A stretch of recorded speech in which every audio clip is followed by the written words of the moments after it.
In this section, we are going to be exploring sharpening and blurring, two areas that are kind of really important for us photographers.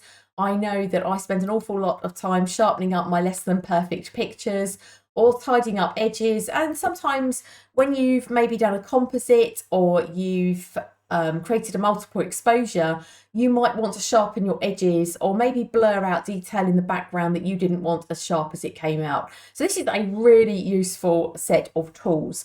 So sharpen and blur are both filters. So the great thing with this is we're going to get filter masks with them so long as we are working with a smart object. So as you can see, I've already duplicated my image. I'm going to right click, convert to smart object, and then come up here to the filter menu. And if you come down, you will find sharpen.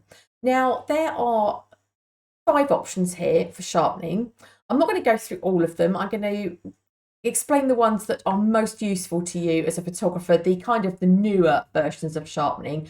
And when we wrap up, I'm going to share a final sharpen with you, which is under the other mask and is called high pass. And that, I think, is something a lot of people overlook, but it's actually an incredibly powerful tool, and I'll share that with you in a moment. So, okay, here we are. We've got a smart object on our layer. We've come down from filter to sharpen.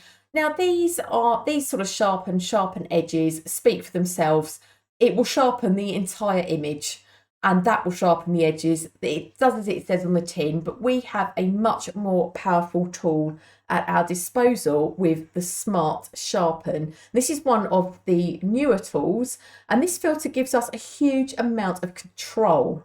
So let's come in here to Smart Sharpen and have a look at what we've got. So I'm just going to zoom out so we can see the whole image.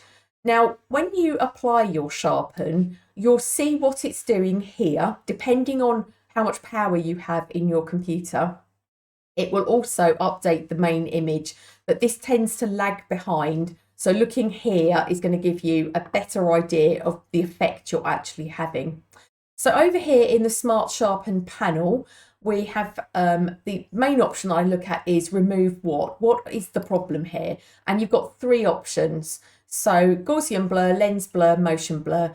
Motion blur, obviously, if you've moved the camera during a long exposure, that's the one to go for. Lens blur is the one I use the most because I'm really rubbish at cleaning my lenses. So that's something that really works well for me. And also, if you are somewhere where you've been taking a shot through glass, you know, I'm in my conservatory, grab the camera, photograph the squirrels, and I'm shooting through glass, and it works really well for getting rid of the blur on the glass.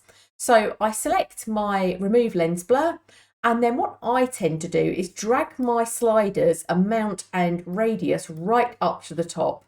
And as you can see, that gives you a very strong effect. Now, it's worth noting, if you've got a bit of an artist in you, that for some images, this can actually create quite an interesting kind of painted effect.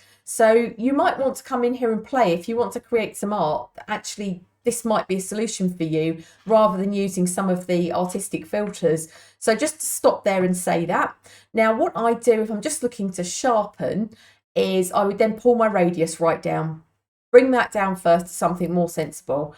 And you can play around now with how much or how little you then need to pull the amount down. So looking at this image, I'm going to zoom in a bit. Let's get in a bit tight. Now you'll see what you're actually doing if you over sharpen is starting to add an awful lot of grain and noise onto our coffee here, which we don't want. So let's just pull the sliders back to 0 and see what it looked like at the start. So yeah, that grain wasn't there. So I'm going to pull my radius up to about 2.7 pixels there. And that's amount up to about halfway up, and let's just see where that grain starts to appear. So just be aware that when you add a lot of sharpen, you are going to add noise. And if you look below, you've then got a reduce noise option. Now that is all well and good, but in case you're unaware, when you start to reduce noise, you start to lose detail. So if you bump that right up to 100%, particularly on an animal or a tree or something like that, you are going to start to lose the detail in the fur, the detail in the skin, the detail in the eyes, the detail in the bark. Now, if you want to create a cartoony effect, keep on coming in and reducing the noise. Go out, come back in, keep doing it, repeat, repeat, repeat. And every time you come in, add another filter on with reduced noise, you are going to make the image look more and more like a cartoon. If you like the arty effect, that could be good for you. But if you're a photographer just looking to sharpen up your pictures, just be very conscious you don't want to be pulling this up too far. Okay, so it's a balancing act. We're going to push this a bit because, you know, I think we've got some good scope here to actually add quite a lot of sharpening onto this. Well, I'm zoomed in at 67%, which isn't much. Let's just come in a bit tighter and just tinker about. I tend to honestly work with my radius around the 1.5% pixels, 1.5 pixels, sorry, and my amount I wouldn't probably have above the 150, because then you do start adding an awful lot of noise in. So I just kind of go backwards and forwards until I get some sort of balance, where that might be sugar on the surface of that as well. So we need to be conscious of that and just think about what that looks like overall. Have I improved it, or have I now actually added another problem? So a balancing act, and this is a really great way of sharpening your image with a huge amount of control. So I'm going to go okay, and let's come out of here. Now, if you wanted to add another filter onto this, you could come back in and adjust the filter you've already created, or actually come filter down to sharpen and then smart sharpen again on a separate filter. So you could now say, I now want to reduce motion blur and adjust that as well. Let's just play around with the sliders, come out, and you'll see you now have two smart sharpen filters doing different things on this mask. So I don't like what it's done around the edge here. This is too much for me.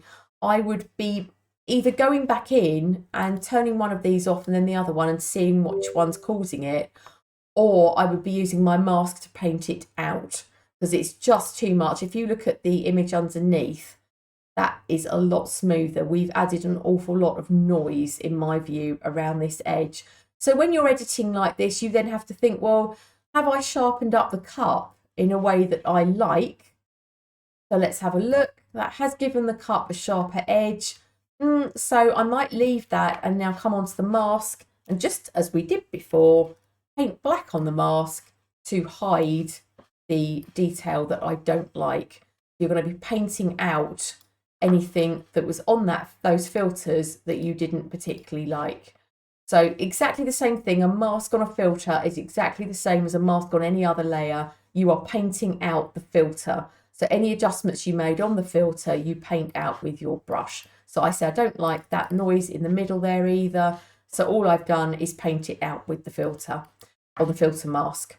Okay, so that is smart sharpen, and that is kind of your default way to sharpen the entire image. In the next lesson, I'm going to show you how to grab the edges of subject within an image to create a lot of soft and sharp contrast, which is probably my go-to way of sharpening at the end of editing. So I'll see you in the next lesson.